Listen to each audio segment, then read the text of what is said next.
Okay, so good morning. Today's daf is daf Hey in Zevachim. We are 4 lines from the bottom of Dalet Amabet. Hold on just a second. I'm going to share my screen and we will get started. So, yesterday we finished proving that we must have in mind both the right sacrifice and the right person when we do the 4 key steps in bringing a sacrifice. Again, those 4 steps are slaughtering the sacrifice, then receiving the blood in a special vessel that belongs to the Beis Hamikdash, bringing the blood to the altar, and throwing the blood or sprinkling the blood on the altar. Those are the 4 steps.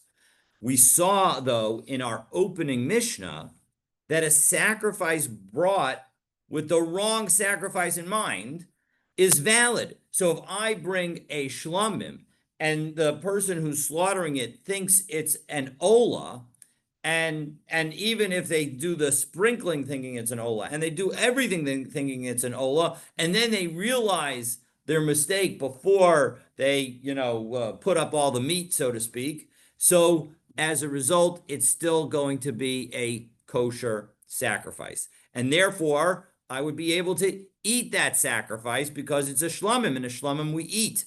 And so that, so it's a valid sacrifice. The only exceptions that we saw in our opening Mishnah are, according to the Tanna Kama, are if it's a chatat or a Pesach. In those situations, if you have in mind the wrong korban, so you actually were intending to bring a chatas, and the person who slaughtered it thought it was a shlamim, well then, tough luck, sorry, you're going to have to bring a new chatas.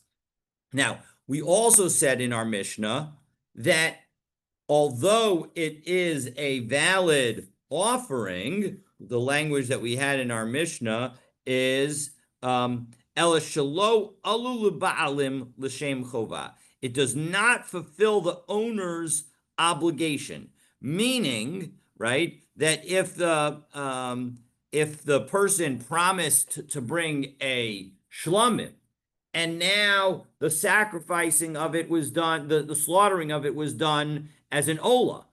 And so even though he's going to be able to eat the meat of it and it's going to be finished as a shlamim, he has an obligation to bring a new animal if he put that obligation on himself because he did not fulfill that obligation. So now we're going to begin by asking why the Mishnah does not invalidate all sacrifices that are not offered for their own sake. Meaning, why are the chatat and the Pesach offering exceptions and not the general rule? So let's take a look. We're middle of the 4th to last line on Dalet Amabet. Ema Hecha. So Ema Hecha deshachad lahu shelo lishma lepaslu. So all right, I understand that where somebody slaughtered them not for their own sake, they should be, let's say that they should be totally invalidated. So why not? Why is that not the case? Why aren't the sacrifices slaughtered not for their own sake invalidated again, except for the chatas and the Pesach? So Amar Kra motzas vasecha tishmor va'asisa kasher nadarta. Okay, and the pasuk continues. But I think we need the whole pasuk in order to understand it. Motzas vasecha tishmor va'asisa kasher nadarta la'Hashem Elokecha nidava asher dibarta beficha. So again, the pasuk says, "What emerges from your lips, you shall observe and carry out, just as you vowed." And then in the end, it says, "L'Hashem Elokecha nidava." It should be to God, to Hashem your God, a nidava. So it's interesting. We began, hi nidava. What are you talking about, nidava, at the end of that pasuk? Nederhu. It was a neder that was made. Why this change in language? Now remember, a nidava is where I promise to bring this animal. A neder is where I promise to bring the sacrifice. And so because the nadava is on the animal itself, if that animal dies, I'm done with my obligation. But when the neder, if I were to make a neder, so then that's an obligation on me. So if the animal dies, I have to bring another one. So why are we confusing neder and nidava in this verse? Ella, it's rather to teach us, Im kamat d'shenadarta asisa, if you do as you vowed, yehi neder. So then it's going to be a neder. Meaning, if in fact you offer the sacrifice exactly as you intended, so you wanted to bring a shlomim and you brought a shlomim, well, now you fulfilled your vow. But the im lav yehi nedava. But if not, it's going to be a nedava, implying two things. One is that it's still going to be valid as a sacrifice because a nedava sacrifice is a valid sacrifice, but it's also not going to fulfill your neder, and so as a result, you're going to need to bring another sacrifice to fulfill your neder. So it's two things that we're getting out of this verse, and so that's exactly the point. So in general, we're going to say that it is accepted, but it doesn't count towards your obligation. But he brought it, right? If he fulfilled the nedava, doesn't he fulfill the neder? No, that's the whole Because the point. nedava is specific, right? The nedava is specific, and so the point is that we're going to treat your new bringing as a nedava and separate from your neder. So it's not going to fulfill your neder. That's the whole point. So as a result, yes, even though this animal that you intended to bring as a shlomim and you accidentally sacrificed it as a ola, you're going to be able to still eat that sacrifice, but it's not going to fulfill your obligation that you put on yourself for bringing a shlomim. You will still need to bring another shlomim. So that is point number one of our Gemara. So now the Gemara explains why we need both Devarim Kaf Gimel Pasuk Kaf Dalet. Does it have to be a sacrifice? I mean, no, I'm sorry. When you said if he brings the neder, you have to bring a sacrifice. And my question is, I wonder if he has to bring an animal.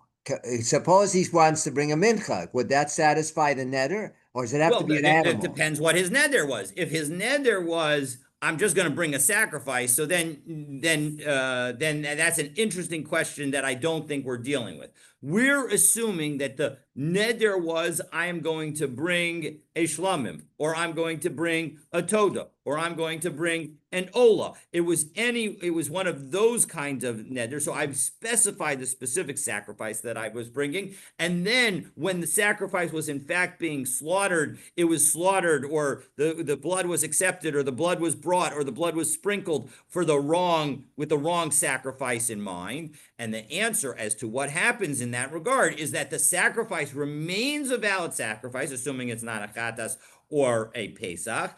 It remains a valid sacrifice, meaning if it's an ola, it gets fully burned. If I wanted it to be a shlamim, I'm going to be able to eat it. But it does not fulfill my neder. I'm going to have to bring another sacrifice. If it's still not clear, we can talk about it at the end. Right, okay. But now the point is the Gemara is going to highlight, the question is, why do we have two different psukim that effectively aggregate the discussion of all sacrifices? We have Motzas Vasecha, which just talked about Neder and Nedava generally, and we have Zos HaTorah le'olah le'mincha le'chatas v'la'asham v'la'meluim v'la'zevach hashlamim, which is from Vayikra Perek Zayin, Pasuk Lamed Zayin. And so why do we need both of them? And so the Gemara tells us, V'itzrich Motzos Vasecha v'itzrich Zos HaBracha, Zos HaTorah, excuse me.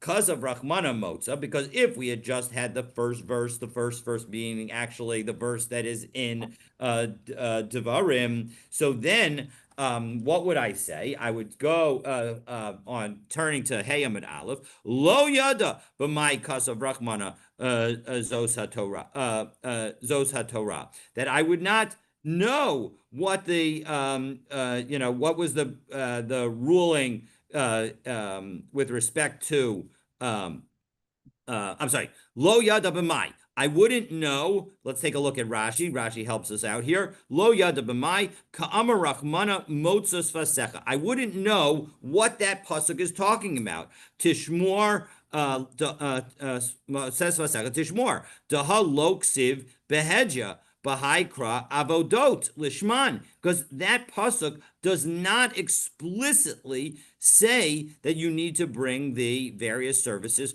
for the proper reason. Maybe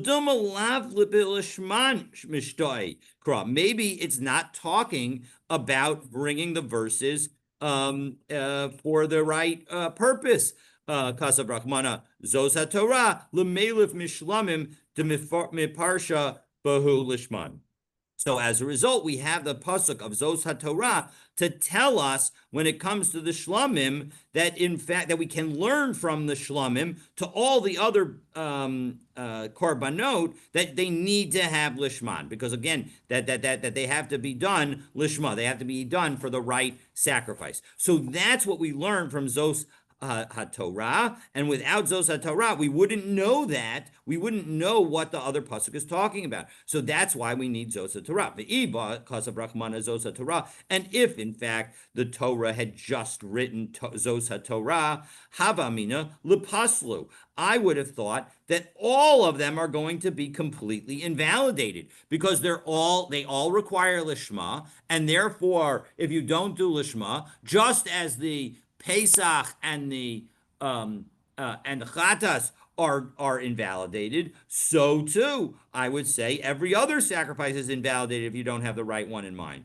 So therefore, Kasav Rachmana Motzas Vasecha, and that's why we also have the pasuk of Motzas Vasecha.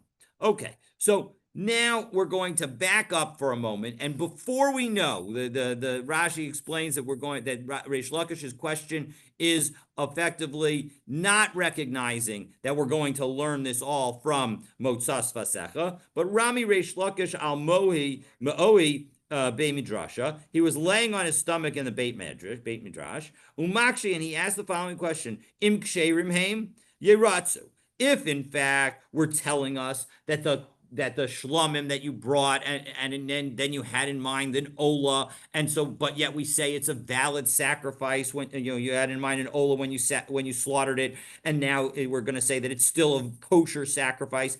Yeratzu, why not let it be accepted as the fulfillment of the obligation of the owner? Vim emiratzin, and if it's not fully accepted, lama bun, why do we allow him to bring it at all? Meaning, how come we're going to make this differentiation and say that it's kosher, but it doesn't count? What do you mean? If it's kosher, it should count. If it counts, it should be kosher. If it doesn't count, it shouldn't be kosher. So, Amar lo Rabbi Elazar tries to explain it. Matzenu b'vayin la'achar misa. You know what? Let's look at another aspect of sacrifices, and let's look at whether or not, if the owner were to die, you could bring that sacrifice even after the death of the owner. Because, of course, if you bring the sacrifice after the death of the owner doesn't get any credit associated with it, certainly not in this world. So, as shehein ksherim ve'ein meratzin. Clearly, we say that since you do bring it in certain circumstances, we'll talk about it in a moment, it's kosher and it doesn't get any, and yet it's not fully acceptable because it doesn't actually accomplish anything. Okay, see you later, Mark. It doesn't actually accomplish anything. Ditanan ha'isha shehaviya chatasa umesa, because we have a Mishnah, there's a Mishnah in Kinim, that a woman who gave birth, and Rashi tells us that we're talking about a woman who gave birth. Indeed, the kinim is the bird offerings. So the woman who gave birth and brought a chatas, and then she died. Well, when she gives birth, she has to bring both a sin offering and an ola offering. So yaviyu yorshin olasa, her heirs will still bring her ola offering. Ola Saomesa. On the other hand, if she brought her Ola and died, so now she still has left to bring her sin offering, Lo Yaviu Yorshin Chatasa. They don't bring her chatas offering because, as Rashi tells us, Lo Yaviu Yorshin Chatasa. It's 1, 2, 3, 5 lines down in the narrow lines on Hey Amud Aleph. Dahavya la chatas shemesu bala, because that sacrifice, it's a chatas that the owner died. V'hilchasa gamirila, and we have a tradition that the halacha associated with it. Dilamisa azla, it goes to die, meaning we set it aside, we allow it to basically starve, and it dies on its own. And so, as a result, that's what has to happen to her chatas offering. So So we see, but the key point is the first of the points, meaning that even though because the chatas we already know it's not going to be valid if you have the wrong thing in mind. So we're not learning from the chatas, but we're learning from the ola that when it comes to the ola, even after she dies, we're going to bring it. And so When? what? When? And if let's say she dies and her Yoresh is that child who was born. Now the child won't grow up for another 18 years, 13, So whatever. when we might maybe we'll bring it on his behalf, but let's assume that the husband's still alive so that he could bring it on her behalf. But the bottom line is that it will be brought as soon as possible because we can't let the animal age out. So we're going to bring it on her behalf, maybe not by her child, maybe by somebody else, maybe a third party. But the point is that it's going to be brought, effectively by her heirs in order to fulfill the obligation. No, what So I'm asking is there is the time limit. Suppose you, let's say, I mean, you can create scenarios where her husband had died and the child is born, I understand, and or she's, let's what say I'm she's saying is that a Gioret. there's going to be, if there's no adult, then there will be an apotropos appointed in connection with the administration of the estate. And as a result, the apotropos will take care of making sure that her korban is brought because we can't allow the korban to age out. So as a result, we have to be careful about not delaying things. So we're not going to wait until the kid grows up and becomes a 13-year-old man or a 12-year-old girl. So no, the point is that we're going to need to bring these korbanot immediately, and the point is that the Beit Din will take care of it if they need to, if there's no adult heir. But the bottom line is, and so as a result, that's our answer. The answer is that when that just as we can bring this woman's ola, even though she gets nothing from it because she's dead, so as a result, so too in our Mishnah, we can bring all of these sacrifices that we had in mind the wrong sacrifice and say that it's kosher, but it's not a full fulfillment because we have a model for a non-full fulfillment. Okay, and so Amrle, Rish Lakish responds, oh, yeah, Modina Lach, but Ola, you're absolutely right. I understand how it could be in our Mishnah that there could be an Ola that we would say gets brought even though it doesn't do anything. To us, Yalach or Misa, because in fact we can find a situation where an Ola is brought after the owner dies. So, but Asham, when it comes to the Korban Asham, but the asham is one of the kinds of korbanot that in our Mishnah we say it does continue to get brought and it's kosher as a sacrifice, and yet we don't have an example where that is brought after the owner's death. Now, in the end, at the end of today, we will bring an example where that happens, but technically it isn't a normal case. You'll see what I mean when we get there, but the bottom line is that Reish Lakish is saying, I understand if we can find a model of where we bring a korban even though it does nothing, that makes sense that we would have that same korban in our Mishnah work if you have in mind the wrong sacrifice when you do the slaughtering or the receiving of the blood or the bringing of the blood or the throwing of the blood. But when you have an asham, which never gets brought if the owner dies, and so as a result, we don't have a model where it's brought even though it does nothing. So maybe it shouldn't be brought. So Amar Le, so Rabbi Lazar responds, Hare machlokatcha b'tzido. One second, there's nothing to worry about. There's an opinion in our Mishnah that says exactly your point. Rabbi Eliezer Omer, Afa Asham. Yeah, that's why Rabbi Eliezer says, this is Rabbi Eliezer, the Amora is talking and he's citing Rabbi Eliezer in our Mishnah, just to be clear. And Rabbi Eliezer in our Mishnah says, yeah, also the Asham doesn't get brought if you have in mind the wrong korban. But Reish Lakish responds, Amar, Zeu she'omrim alav adam gadolhu. 1 second. You're the person about whom they say this guy's a great guy? Kamina ana Mishnah Shlema. I'm talking about the Tanakama in our Mishnah. And he's the one who says that you do bring an Asham. But at Amratli Rabbi Eliezer, and you're citing to me Rabbi Eliezer, you're not answering my question. My question is according to the Tanakama. How do you understand this? How come the Tanakama says that the Asham is brought? So Ella Amar Reish Lakish. So Reish Lakish says, you know what? On reflection, let me answer it. And we answered exactly as we said just 2 minutes ago, or 5 minutes ago. Eftach ana pischa lenafshe. I'm going to satisfy my soul.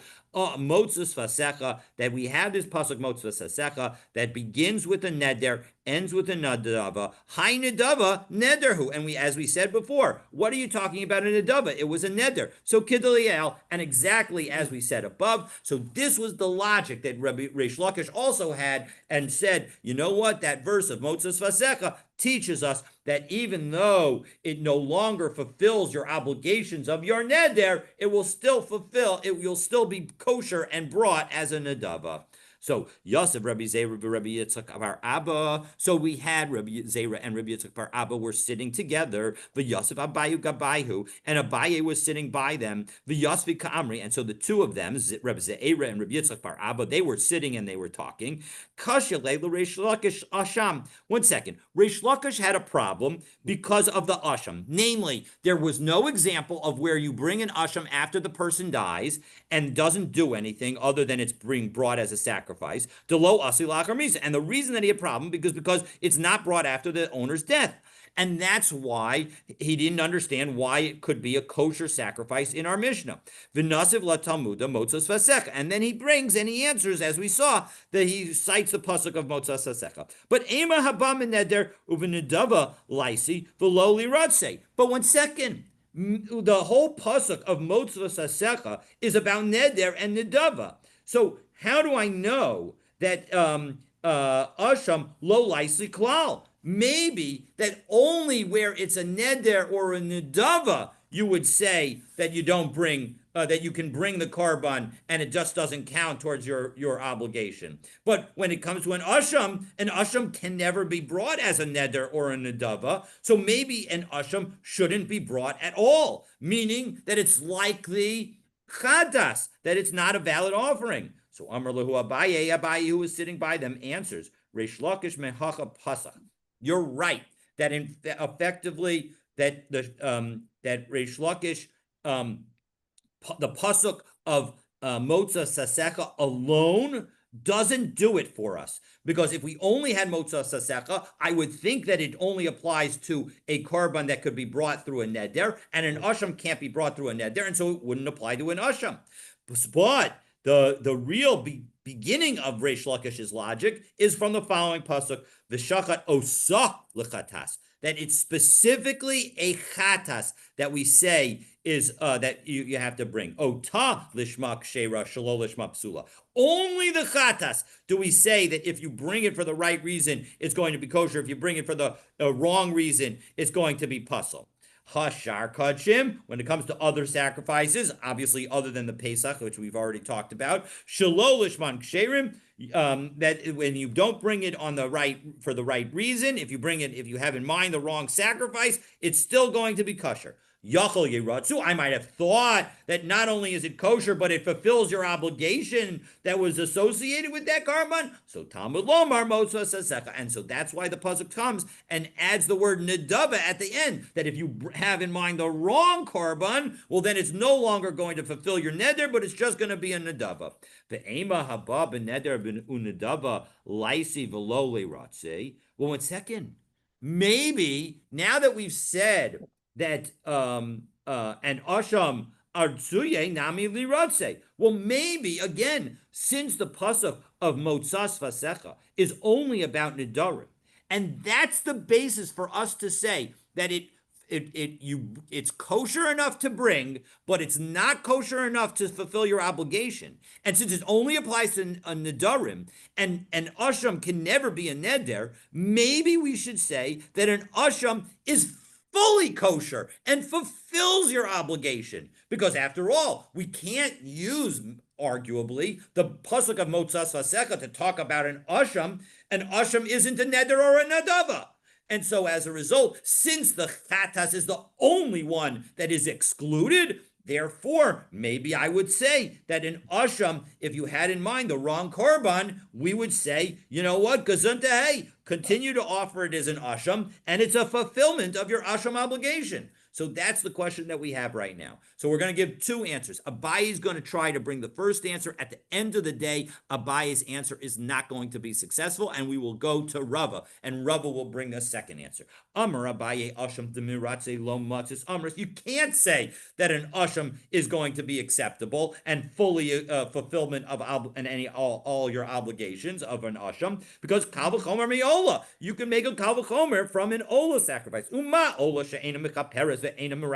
When it comes to an ola, it doesn't actually do any atonement for you for sins that you did, although we'll see in a moment that actually it does, but it doesn't do the sins like an asham does. An asham is specific for sins. It's and so asham, and yet it is not going to fulfill, when you bring an ola and have in mind a different sacrifice, it's not going to fulfill your obligation to bring an ola if you made a neder. So asham shemechaper eno din she'ena maratza. Well, when it comes to an asham, which does have some aspect of atonement, so it's got to have more requirements. Well, then, of course, if it has more requirements, it shouldn't be acceptable if you have in mind the wrong korban when you do any of the 4 blood offerings. So no, not necessarily. Mala ola shekain kolil. An ola does have something that's stricter than an asham. An ola isn't eaten at all, even by the kohanim, whereas an asham, part of the asham, is eaten by the kohanim.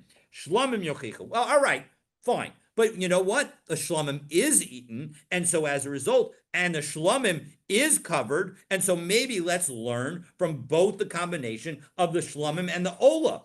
Mala shlamim shekain to unin. But 1 second, maybe we can't learn from shlamim, because mala shlamim shekain to unin nisachim usnufas chazeh v'shok. But 1 second, a shlamim has other poured libations that come with it, and there's a waving of the breast and the thigh, which are the offerings that go to the kohanim. And so as a result, maybe that's what makes the shlamim special and different from an asham. So ola tochiach, but an ola doesn't require those. So now we can learn those two together. B'chazar adin, we use the ola to prove that you don't need the unique aspects of the shlamim, and the shlamim to prove that you don't need the unique aspects of the ola. And we learn from both the ola and the shlamim to the asham.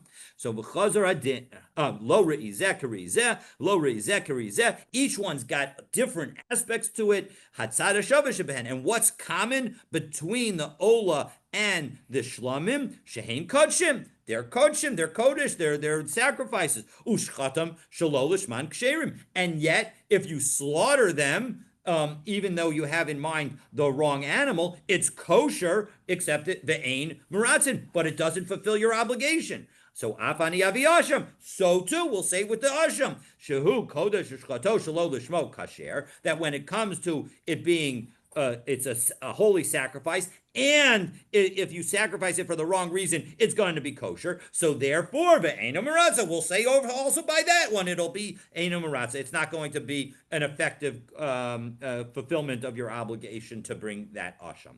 No, malat sarashavashabehen shekain yeshno b'tzibor. But 1 second, the shlamim and the ola can be both personal sacrifices and communal sacrifices. So maybe that's what makes the asham, what makes the shlamim and the ola unique. And therefore, the asham is totally different, because an asham is only brought by an individual. No, toda tochiach. Well, we can use the toda to help us, because malatoda shekain to unalechem. 1 second, you want to say that the todas, the basis that's going to learn from there to the asham, you can't do that, because the toda has the 40 loaves of bread that are brought with it. So that doesn't work. So ola shlamim yochichu. So okay, so we'll use the ola and the shlamim, which don't require the 40 breads. So you combine all of them together. V'chazar adin, and we go back and forth. Lo reizeh karizeh, lo reizeh kazarizeh. Each one's got unique aspects, and the bottom line is that when you have the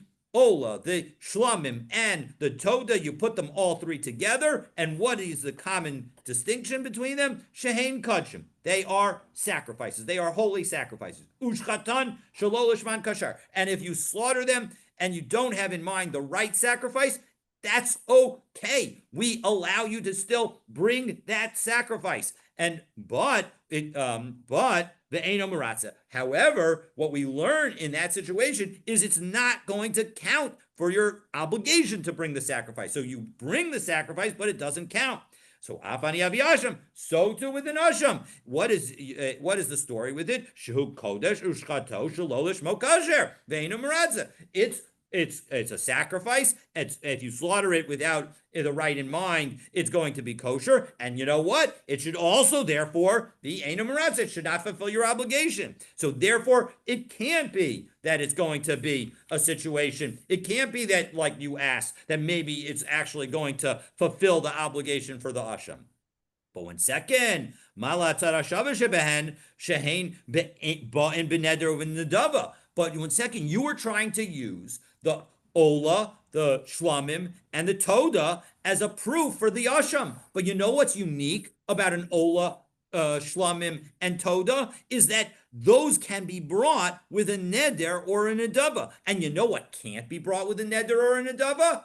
An Asham. So how can you learn from those three, even though you have many aspects that are common between those three and an Asham? This is one aspect that is not common, and therefore we can't learn from an Ola, Shlamim, and Toda to an Asham. And that's why we now need Rava's answer. And Rava's answer is much simpler, so let's take a look. So Ella Amar Rava, Zos HaTorah. Here, the Torah itself connects everything together. Because what does the pasuk say? Zos haTorah leolah lamincha lachatas laasham lamuim v'lazevach hashlamim. So all of them are connected together, and so as a result, hikishu hakazav l'shamim. Everything is compared to the shlamim. Mashlamim shehein kachim shchatasan shalol lishman ksherim. Just as when it comes to the shlamim, you can sacrifice it, and if you have in mind the wrong. It's a holy sacrifice, and if you have in mind the wrong item, it's valid. It's still going to be a kosher sacrifice, the ein meratzim, but it doesn't get fully accepted, meaning you'll still have to fulfill any obligation that you have. Afani avi asham. So too, and we'll say the same thing with about an asham. Shehu kodesh v'chulu. It's all the same, and so as a result, that's the proof, and that all works. So my chaz is to akshish l'shlamim. One second. What does that pasuk say? That pasuk also references the chatas. So how do you know that the thing that we should connect to the asham to is l'shlamim, akish l'chatas? Let's say that we should connect the asham, which is most similar to a chatas because both of them are sin offerings. Let's say we should connect it to a sin offering. Miyat rachmana osa. That's what we saw. We saw the pasuk in Perek Daled, pasuk Lamed Gimel of Sefer Vayikra, that it references Osa. That the point is that v'samach es yado al rosh hachatas. So we're clearly talking about a sin offering. The shachat Osa, that we're going to slaughter it. So its laws are unique. It is the only one that is going to be the one that you have to have in mind the right things. And if you don't have in mind the right things, it's going to be non-kosher. Everything else is going to still be sacrificed and still be viewed as kosher. And so we've now proven everything that we needed to prove. Now we're going to have two discussions based on the conversation that we just had. The first is going to say, and the siman, the mnemonic is Hagash, it should be Nun Shin Daled, not Beis Shin Resh. If you take a look at them, Soros Hashatz, it changes it. So, and what did we ultimately prove here? What? So what did we prove regarding the, I think it was regarding the chata, right? No, what we proved, the key was the proof. Well, the key question was about the asham. Right. The problem was the following. The problem, great. Let's do a quick summary. The problem with the asham is that it is a sacrifice that doesn't seem to be offered after the owner dies, and so as a result, we don't have a great example of it being something that we bring, even though it does nothing. And the korbanot in our Mishnah, we say that if effectively you have in mind the wrong sacrifice when you do the slaughtering or any of the other things that we've talked about, the blood offerings, so the blood actions, if you do any of those and you have in mind the wrong sacrifice, we say that other than a chatas and a pesach, we say that you still finish offering and the korban is still kosher. It just does not fulfill your obligation. Well, with respect to every other kind of korban, we know that in fact, if a person were to pass away, we are going to still bring that korban. And so as a result, since we know that we're going to still bring the korban, we can imagine a situation where a korban is brought that effectively accomplishes nothing because the person is dead. So it effectively accomplishes nothing, and yet it's still brought. But in Asham, we don't have a model where that happens. So how do we know that our Mishnah is accurate? That was what Reish Lakish's question was. And our answer is that we learn it out from Motzas Vasecha and the fact and the combination of Zos HaTorah, that Zos HaTorah tells us that all of the korbanot are like a shlamim, that when you have them in mind, if it's not okay, if you have in mind the wrong sacrifice when you sacrifice it, with the exception of a chatas, it's still going to be a valid sacrifice. And Motzas Vasecha tells us, you know what? It's true that it's going to be a valid sacrifice, but that sacrifice is no longer going to be a neder. It's no longer going to fulfill your obligations for whatever reason you were bringing it, and you need to bring a new one. So as a result, yes, it's kosher, but no, it's not fully acceptable. It's not fully accepted. And so that's where we are at the moment. And now we have Yosef Rav Huna. So we So are the word ota here, Rachmana ha ma'at Rachman ota, doesn't that refer to the chatat? Yes, correct. And what that is answering is that's why the chatas is the unique one. The chatas is the unique one that only it, if you have in mind the wrong sacrifice, is it completely invalid. You stop the process right there. Say no more sacrifice. You cannot bring this. This animal is no longer kosher to be brought on this bayat. You get rid of it. It's got to be gone. And we do not bring the rest of the. We don't do the rest of the sacrifice. At least that's where it seems to be that we're. Well, so neither is it valid for your intended purpose, and furthermore, you can't even bring it. That's exactly right. Exactly right. And that's what we learned from Mosa. And we learned that that's unique for the Chatas and not for anything else.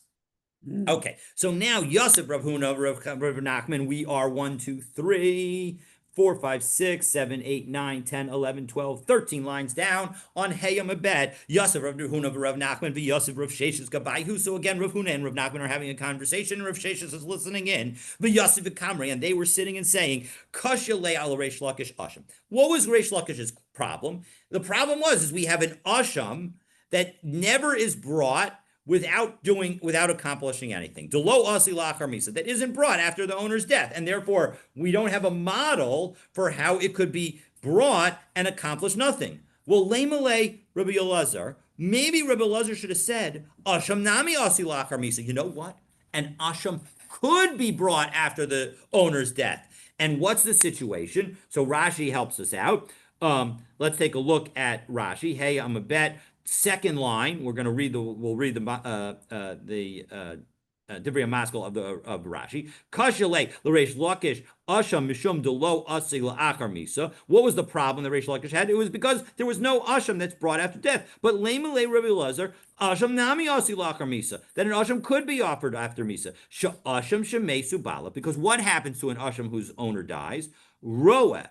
We have it go out and it grazes until it develops a mum.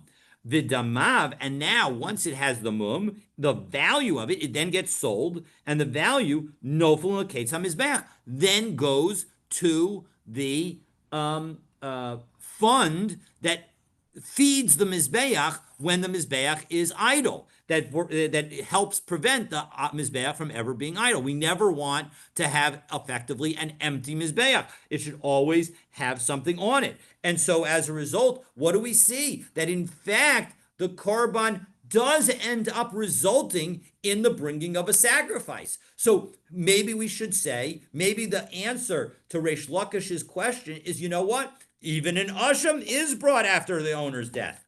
So Amar lahu Rav Sheshes responds, I don't know about that because Asham Lamai Karev. One second. What does it mean that an asham is offered after the death of the owner? Lemosaro. You're talking about the money that gets bought, that gets used to its, when it gets sold. That's what you're talking about. But chatas nami mikrav karva mosara. You know what? Why There, can't we do that with every other thing? Any other that we couldn't just change it to money? yeah, well, no, you can't just change a sacrifice to money. Only if it develops a mum do you change it to sacrifice, and we don't do that lichatchila with respect to any sacrifice. This is only a b'di'evet situation because the person has died. So no, it's not with every other carbon where we'll change the No, animal. the Mishnah and Gemara in Shkalim talks about exchanging the korbanot, if it's a charim versus nekevot, and change it for money, and then they switch it back so they can. If it's after the zman of the shkalim, after Adar, so they can Correct, change it. but that's all b'di'evet situations. That's all b'di'evet situations. So the So point is, isn't this but you're bidiyavad? Isn't this bidiyavad? You can't yes, take yes. the Well, korban. you're effectively asking. You're asking a version of the question that the Gemara is about to Oh, ask, because in fact, what we're saying is because if you're asking it with respect to the carbon ola, the daily ola, we already say that there's an ola that you will bring after the person dies. We saw that that's true with respect to the ola for the mother. A mother brings a chatas and an ola, and even if she has it, if she brought the chatas but not the Ola, even if she were to die, God forbid. So then her family would still bring the Ola. So we already have an example of that. The point is that you know what it's true for also? It's even true for Achatas. Now, what's the situation where it's true for Achatas? It's true for Achatas if I were to set aside one Chatas and then the little lamb ran away. And so now, unfortunately, I have to set aside another chatas. But now I found my original lamb. oh yeah, right. So in that situation, you know what we can do? We allow I then bring one of them, and the other one I allow to go through the grazing process. It develops a mum. I sell it, and then it gets brought as an ola. So as a result, if you were to try and use that to show that Asham works, well, then it would work for a Chatas. And we know that a Chatas doesn't work. So Chatas avagav de karva mosara miat rachmanahu. Yeah, you know what?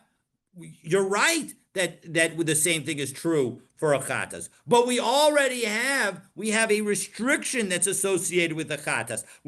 It says in Vayikra Perak Dalid Pasuk Kaf Dalid V'shachad osav b'makom asher yishchat es ha'olal lifnei Hashem chatas hu. So that who at the end isn't necessary, and so it's telling us that is unique to the chatas. Well, Asham Namik Behu. Well, 1 second. That we have the word who in connection with Asham. So maybe the who's should connect to one another, and just like it's like a chatas, we should say it also works for an Asham. Hahula ach no, can't say that with respect to an Asham, because hahula achar aktaris emurim hu diksiv. That's written at the very end of the discussion of an Asham.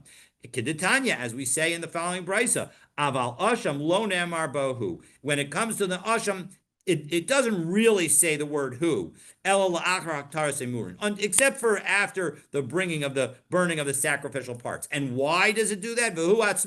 And when it comes to the sacrificial parts, even if you didn't burn them, it's still going to be a valid sacrifice.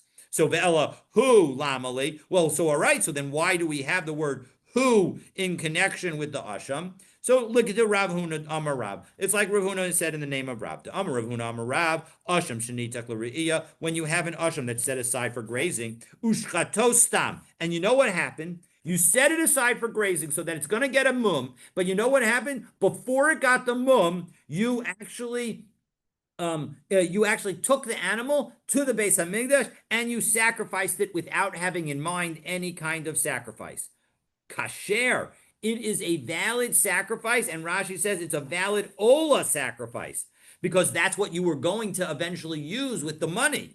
So nitak, what's the implication? Nitak in, lo nitak lo. The implication is only once you've set it aside for grazing is that true. But if you did not set it aside for grazing, so then it would not be good. My timer, why is that the case that it's not going to be good? Because Amar Kra, who, Bahavyasoyahe, as long as you haven't set it aside for grazing, it's still an asham, and therefore it won't be good if you do it after the person died. And so as a result, so we have it would be an invalid asham, not a valid ola, and so therefore that's what we do with the word who. Okay, so in the end I don't of this understand how you person's, can take it from the pasture. I mean, you set it aside. Everyone knows that you couldn't use it, and you set it aside in the pasture. Now you go to the pasture and say, "Oh, I'm going to yeah, bring it to an Ola." I mean, yeah, everyone knows that you shouldn't be touching this animal. 100%. You would hope that everybody knows, but you don't have to. I don't think that there is a central grazing location for animals that were waiting for a mum. Maybe there should be, but I'm not aware of it. And so as a result, this could have gotten mixed up in your flock. And then you realize, whoops, I was supposed to set it aside, but I thought I could bring it as an ola because it's such a beautiful looking animal. After all, that's why I was bringing it as an asham, in the first place. Or my dad was bringing it as an asham in the first place. But then the father in this story passes away, and that's why it was supposed to go and get get a mum. Exactly. Yishkov, thank you. But So isn't there a mark on? Doesn't I mean, I would think someone puts a like a magic mark on this animal and said, "This is the one we were supposed to bring, we didn't bring," and you set that it would be aside. very smart. That would be very smart, but not everybody's perfect. And so as a result, in this case, they didn't do it. Or it was missed. Maybe the hair grew a little bit long and he didn't notice where it was. So, yeah, I mean, it's the bottom line is that it got shechted. And so, these are not ideal situations. Most of a lot of the Gemaras are not ideal situations. So you're right that how could it happen? Yeah, how could a lot of things happen? But unfortunately, sometimes these things happen. All right, next conversation. We'll start this conversation. We're going to see that we'll have to continue it, God willing, over Shabbos. But Yossi, Rav Nachman, Rav Sheshes. We have Rav Nachman and Rav Sheshes. They're sitting down. And Yosef, Rav Ada, Bar Masda Gabayu. And Rav Ada was sitting by them. So Yosef Kamri. So the Rav Nachman and Rav Sheshes were saying, Hadaka Amar Rabbi Eliezer, that which Hadaka Amar Rabbi Elazar, that which Rabbi Elazar was saying to Reish Lakish, Matzina Bivayin La'achar Misa, that we can find in connection with the other sacrifices that they're brought after the death, Shane Ksherim Be'em Ratzim, but they're kosher, but they don't actually do anything. They don't accomplish anything. Lemale Reish Lakish. Why couldn't Reish Lakish respond? Hanunami Laisuli V'leratzu. You know what? Maybe they do something. Yes, we bring this woman's sacrifice after she passes away, the Ola sacrifice, but maybe it does something. Well, now the Gemara is going to ask that question. So Amar Lehen Rav Ada Bar Masda, Yoledes im hi yolda bana miyaldu. All right, I understand. She needs to bring an Ola to do whatever the Ola does after the birth of a baby, but her children didn't bring an Ola, didn't have a baby, and so as a result, that maybe that doesn't work. So how can you possibly say that it's going to somehow be acceptable and accomplish some kind of atonement? So Maskif lo Rav Asi responds. The Shita Mekabetza says it's Rav Ashi, but in any event, Uman Leimalan, who's to say? Maybe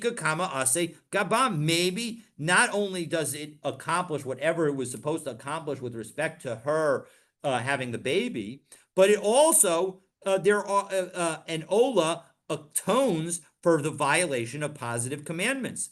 Lo miskapra, and and that she doesn't atone through other kinds of sacrifices. But kevan to kiika Kama ase gaba mikapra yorsheha nami mikapre. And just as that Ola would atone for other sins by her, maybe it can atone for other sins for the heirs.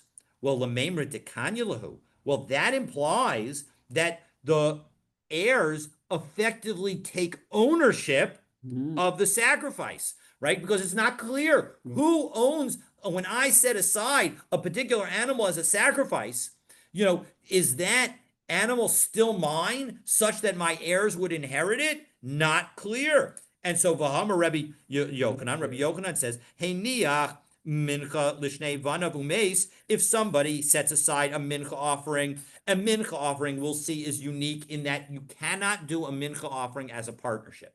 All other sacrifices, you could have partnerships if you want. But a mincha, it's got to be for a single individual.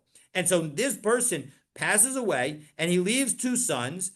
Kreva the Ein Bo Shutafut. We allow them to bring it, and we say there's no partnership, and so it's not disqualified. And if you were to say that actually it got inherited by them, nefesh amarachmana. When it comes to the mincha offering, it uses the word nefesh, which is a person, and that suggests singular. Indeed, the entire area of that discussion is all singular. And so as a result, we're going to say that it's valid. So the low kanyalu. So now the Gemara asks the question back. Oh, you just tried to bring a proof that it's not going to be kona. But can you really say that it's not kona? I'm going to give you an example of another statement of Rabbi Yochanan. Rabbi Yochanan, if you leave an animal to two sons and then the person and the owner dies, kureva the mamrinba. You know what? You can bring that offering, but you can't do tamura with it. Now, tamura is another thing where the entire paragraph about tamura, which is again, tamura is where I say, I have this sacrifice already set aside, and I say, you know what? I want to change it from this animal to that animal. And the Torah ends up saying both of those animals end up being kodesh, and I cannot do that kind of substitution. Now, that only works if the korban that we're dealing with is owned by one person. Or if it's owned by two people, it doesn't work. So, if you say, so what did we just say? We said that Rabbi Yochanan said that if an animal is left to two sons, they cannot do tamura. But if you say that they're actually going to acquire it, that works because two people who own a sacrifice can't do tamura for it. That's why they can't do tamura. Because they are partners. The Zion changes it to a dalet. But Vishotfin, as we turn to Vav Amid Aleph, Vishotfin lo matzu mamrin. But partners can't do tamura.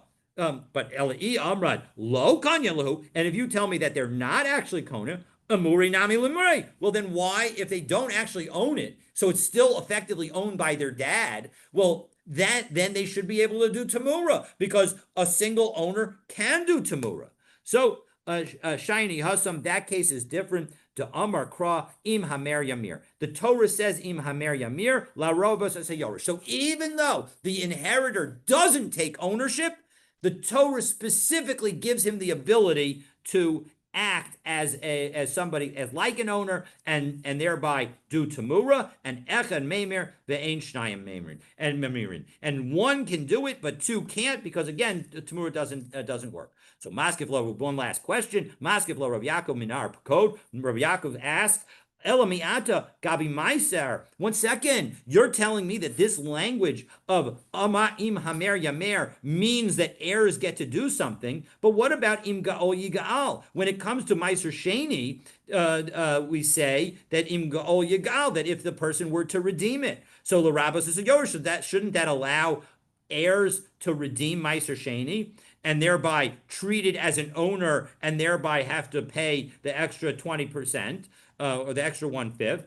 Hakinami or 25%. Hakinami echad goel ve'ein shnayim golin. So we should say, and we should also say, one can redeem, but two cannot. So why don't we say this double lesson that you took away from Im Hamer Yamir? We should say the same lesson from Im Ga'ol Yigal. No, Shiny Meiser. No, when it comes to the Meiser, because the father could even be partners and be involved in the redemption, so too the sons, even though they are partners, can be involved in the redemption. And so as a result, im ga'ol yigal is just a red herring. And the bottom line is that inheritors do not, at least at the moment, the bottom line is that inheritors do not inherit the sacrifice, but there's a special permission that allows them to be treated as owners, and therefore, we end up saying that in fact there cannot be any acceptance. There is no atonement for sacrifices that are done after the death of the owner, and so our whole argument is actually works. And the bottom line is that again we learn it from Zos HaTorah, connecting all the korbanot together, and Motzes Vasecha, to tell us that if you say the wrong, if you have in mind the wrong thing, it's a good sacrifice, except for a chatas, it's a good sacrifice, but it doesn't count towards your obligation. But the Gemara is not finished with discussing whether heirs inherit a sacrifice. But for the continuation of that discussion, stay tuned to tomorrow's daf. Wishing everybody a Shabbat Shalom. The heirs cannot make Tamura? The heirs, if there are two, they cannot do Tamura.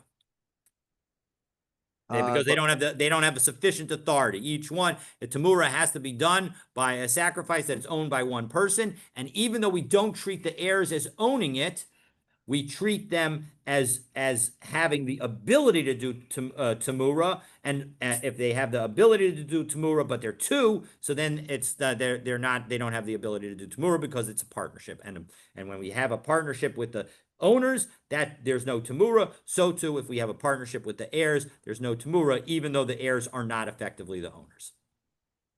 Well, wait a second. What difference does it make? If we say that the two people can't do Tamura, then what difference, what's the point of saying that even though they're heirs, they can't do Tamura, right? Because the point is that you're right. If they, in fact, they did own it, they wouldn't be able to do Tamura because they would be two owners.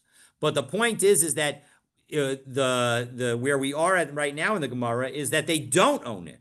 So I might have thought, well, they don't own it, and we know heirs can do Tamura because of im yamir yamir. And so as a result, maybe even if there are two heirs, you would be allowed to do it. So the answer is no, because it's singular. If there are two heirs, you're not allowed to do it. There's no Tamura. It's not effective. One heir would be able to do Tamura. But one heir would be, correct. Even though, again, that one heir doesn't own the sacrifice, it's just the Torah gives him the right to do Tamura. Not a good right, because we don't want Tamura. Tamura is bad. But then he has two animals that are Kodesh. Yes, that's correct. He would end up with two animals that are Kodesh. But in the case of where there are two heirs, you would only the first animal would be Kodesh. The second animal would not have been anything, because the Tamura would not have been effective. So, and if he had two animals, the single heir, he'd have to treat both of them as Kodesh. That's right, 100%. All right. I just wanted to, when I was thinking about this, the distinction between neder and nedava, so that if a person brings, what are we saying, that a neder is an obligation on the person. On the person. Then and a nedava is an obligation on the item. It's a specific, he has to bring that specific item. Right. No, a nedava is I have to bring this specific item. Right, the nedava has to bring that specific item. A neder is I have to bring the korban, and it's whichever I can bring, and the obligation remains with me as long as I haven't brought the korban. Right. So the question is, does it have to be? Can he bring? If he says I'm going to bring a sacrifice, or I'm going to bring an animal. If he says I'm going to bring a sacrifice, and says, let's say he becomes poor and he can't bring the animal, can he substitute that for anything, a mincha, right? I think you would need to nullify the neder. That would be the obligation. Meaning, if you make now again, for the purposes of our Gemara, we're talking about where you specify what kind of korban you're bringing. So I don't know whether this would apply if you don't specify the type of korban. So we're definitely dealing with a situation where I say I'm going to bring an ola, I'm going to bring a chatas, I'm going to bring a shlamim, I'm going to bring a toda, one of those, and I say, and so as a result, that's the situation that we're talking about. And so as a result, if something happens that prevents my affecting it completely. So, for example, if the animal gets lost, I have to bring another one. Or if I bring the animal and I have in mind the wrong nature of the korban when I'm slaughtering it, I'm going to have to bring another one because that neder is on me. And so that's what we learn from Motzes Vasecha. But but he's saying there are different levels of the korban. So, for instance, we learned that if a person has X amount of money, brings the bakar. Those a carbon olive rate is in general a sin offering, and it's only for certain sins, and it's not so it's not you don't usually have flexibility on what carbon to bring based on your wealth. And But so Oliver Yorade, he does, right? correct, but that carbon olive is a chatas. So as a result, it wouldn't that would be a whole different issue because again, if you have in mind the wrong sacrifice when you do any kind of chatas, it's not going to be valid. I see. So so that's is that the only case where a person brings a mincha instead of or Oliver Yorade? Only I'm a pretty chatas? sure. I'm pretty sure. Only a chatat? Yeah, I mean, well, there's I mean, what also about the B'nai Yonah? Person brings birds and he brings right. mincha. Well, that's the middle level is the birds, but there's also the situation. I think one of the ashrams also might have a multiple levels, but I believe it's only. I mean, like the sacrifices for I'm the just wondering if sacrifices someone for says, I'm going to bring a sacrifice, and does it have to be as a yeah. nether? I think And if the then does it person were to have to be be that an animal or could it be something if the else? person were very generic, I think that they would be able to bring any kind of sacrifice. I don't know for sure. I don't remember that coming up in Nidarim that where you say I'm going to bring a sacrifice, and does that mean a particular kind of sacrifice?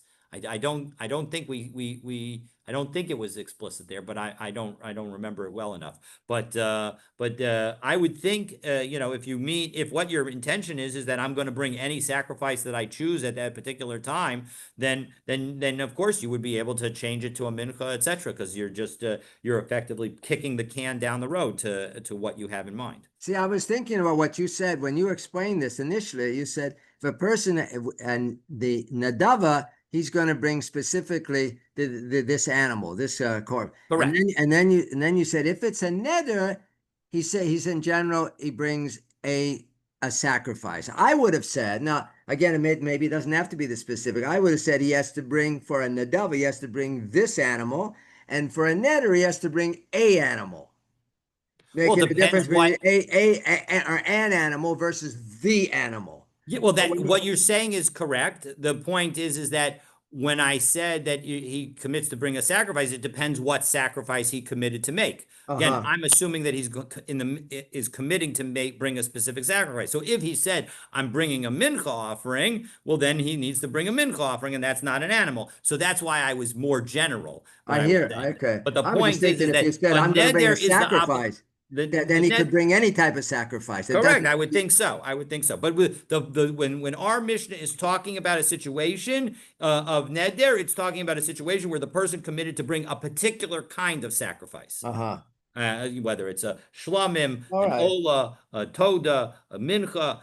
He's committed to bring that kind of sacrifice, and so as a result, that's the situation that we're talking about, and therefore, if something goes wrong with the sacrifice, he's still going to have to bring an alternative one. All right. All right.